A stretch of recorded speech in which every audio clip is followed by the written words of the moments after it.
I mean, Lee had some body parts. He had phenomenal calves, big flaring quadriceps, hamstrings that didn't match up in terms of the detail nor the definition, and a very weak back, a labrada in terms of not having that density or the separation, always a film of water and fat on the backside. And from the front, very strong muscularity, a very weak upper pecs in general.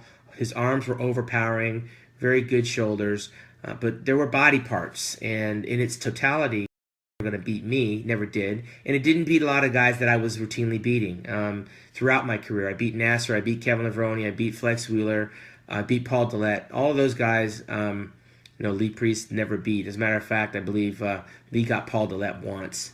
So when you say you're only as good as your competition, Flex Wheeler, Kevin Levrone, Chris Cormier, they all are some of the winningest bodybuilders in the world when you combine how many victories they have throughout their careers. And I look back and say, these are guys I've beaten in head-to-head competition on the biggest contest stage in the world. So if you take that physique and you drop it into the 212, where you have guys that are my size, I'm not afraid of a James Flex Lewis. I'm certainly not looking over my shoulder at a Lee Priest, or a Lee Labrada, or Mohammed Makaway. The guy I'd be looking at would be Samir Banu. Out of all the guys out there at 212 and under, Samir Banu in 1983 would be my chief competition. That's a physique that would be dangerous, and that would be a physique I'd be afraid of. It was a physique that I beat in the 1988 Mr. Olympia, my first time up. He's a little bit older than I am, but he was there as a competitor, and I got that feather in my cap. So it's open for debate now. People can pick and choose who they like or they don't like, but my track record is clear. I stood up against the best in the world. I wasn't categorized in a division that was limited by how tall I was or what my weight was. I stood amongst the giants and I took them out. And from Rich Kaspari to Mike Christian, Vince Taylor, Muhammad Benaziza, another guy under 212 pounds that people like to talk about that never beat me. Nasser El Sambadi and Paul Dillette, the biggest of the big. These are guys that the other 212-pound guys and under would have a struggle to beat. And I beat them throughout my career. So let's fast forward it today and put James Flex Lewis and myself on a stage next to each other. His best physique and my best physique. I think we'd be hard-pressed to take James' best physique and stick it into the top 3 lineup of any of those Olympias that I was in the top 3.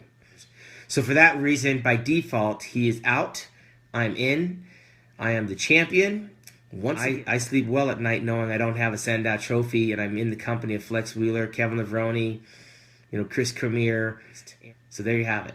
The greatest of all time. Shawn forgets 97 I was top 5 and then they changed the scoring after the show. So the only reason Shawn would place ahead of me was Shawn, like you see his face is brown. It's not because he's a black guy, it's because it's the shit from all the fucking arse he's kissed. The fucking just stained his skin. Shawn is the fucking whitest guy you'll ever fucking meet, or he wants to be white. But no, Shawn's just always had a thing in. Shawn's one of those guys, he's a big talker anyway, but face to face he won't say shit. Yeah, but he goes, Lee who? I remember Lee Haney and Lee Labrada. Who's this other Lee you talk of? And then he just went on the same sort of thing. Well, he never did this, he never beat me. No, because I think we did the 90s, I think he was in the 98 Olympia.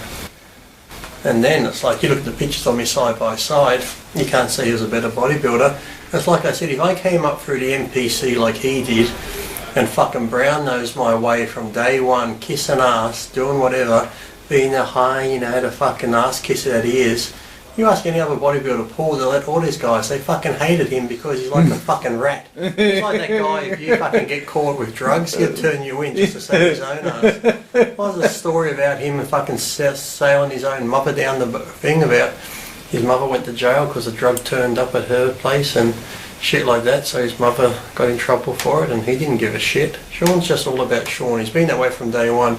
every bodybuilder you ask that knows Shawn says he's an arsehole. So, you don't just get that reputation for nothing, so that's the way Shawn is, and he'll just continue on being that. Oh, he wants to say he's outspoken, he's this, he's that. Shawn is another one that's just out for Shawn. So he can talk to you sure he wants about me.